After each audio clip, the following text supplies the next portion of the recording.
पहले के एक वीडियो में हम आपको समुद्र मंथन और कूर्म अवतार की कथा सुना चुके हैं।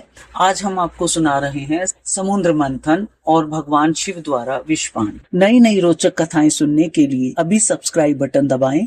तो आइए सुनते हैं समुद्र मंथन और भगवान शिव द्वारा विषपान। संपूर्ण जगत को अभय देने वाले अपने विश्व विजयी भुजदंडों से वासुकी नाग को पकड़कर तथा कूर्म रूप से पर्वत को धारण कर जब भगवान मंदराचल पर्वत की मथानी से समुद्र मंथन करने लगे, उस समय वे दूसरे पर्वतराज के समान बड़े ही सुंदर लग रहे थे। जब अजित भगवान ने इस प्रकार समुद्र मंथन किया तब समुद्र में बड़ी खलबली मच गई। मछली, मगर, सांप और कछुए भयभीत होकर ऊपर आ गए और इधर उधर भागने लगे। उसी समय पहल हलाहल नाम का अत्यंत उग्र विष निकला। वह अत्यंत उग्र विष चारों दिशाओं में सर्वत्र उड़ने और फैलने लगा। इस असहाय विष से बचने का कोई उपाय भी तो न था। भयभीत होकर संपूर्ण प्रजा और प्रजापति किसी के द्वारा त्राण न मिलने पर भगवान सदाशिव की शरण में गए। भगवान शंकर सती जी के साथ कैलाश पर्वत पर विराजमान थे।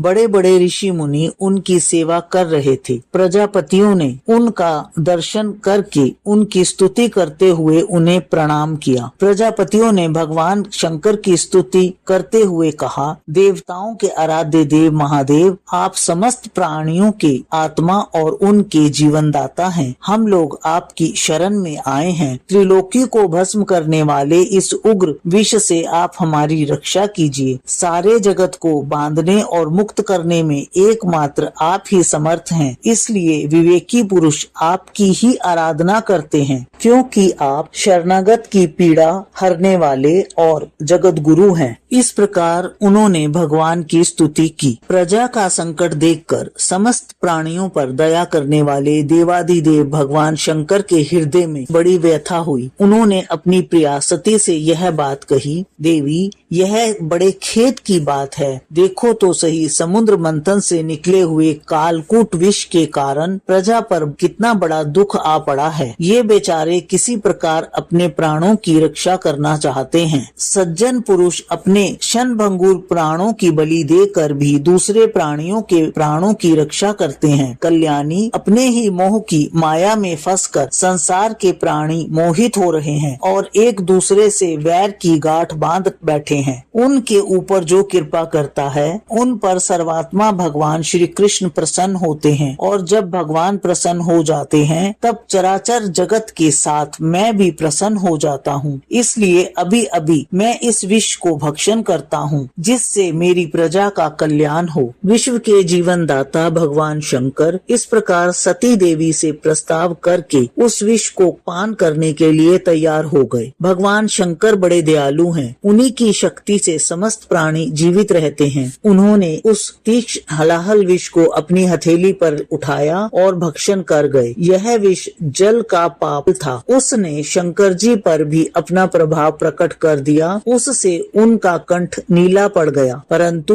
वह तो प्रजा का कल्याण करने वाले भगवान शंकर के लिए भूषण रूप हो गया। जिस समय भगवान शंकर विष पान कर रहे थे, उस समय उनके हाथ से थोड़ा सा विष टपक पड़ा था। उसे बिच्छू, सांप तथा अन्य विषैले जीवों ने एवं विषैली औषधियों ने ग्रहण कर लिया। अगर आपको हमारी कथाएं और कहानियां पसंद आती हैं, तो चैनल को सब्सक्राइब करना ना भूलें। आपकी एक क्लिक हमें और भी रोचक कहानियां लाने की प्रेरणा देती है।